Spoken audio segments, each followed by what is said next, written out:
আজকে সকালের ব্রেকফাস্টে কি আছে দেখো, ফেনা ভাত, আলু সিদ্ধ, আর এখানে আছে গরম গরম পেঁয়াজি। এটাই হচ্ছে আজকের সকালের ব্রেকফাস্ট। দুপুরে শুভেচ্ছা বন্ধুরা। চলো লাঞ্চ মেনুতে এটা দেখছো, ফুলকপি আলু সোয়াবিন দিয়ে একটা নিরামিষ সবজি।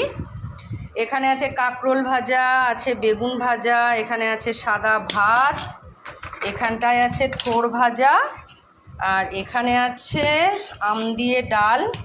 এই দেখো, এগুলো হচ্ছে টোটাল সব নিরামিষ আইটেম। আর এগুলো নিরামিষ, যেহেতু আমার বর বৃহস্পতিবার করে নিরামিষ খায়।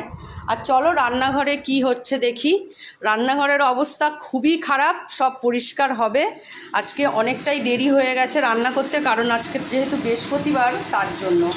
আর এই দেখো, আমাদের জন্য একটু লোটে মাছ করছি। আর 3 পিস আমুদি মাছ এনেছিল লোটে মাছের সঙ্গে, ওটাই ভেজে এর ওপরে দিয়ে দিয়েছি। একদম মাখা মাখা করে লোটে মাছটা বানাবো। চলো তাহলে শুভ দুপুরের শুভেচ্ছা রইল, টাটা।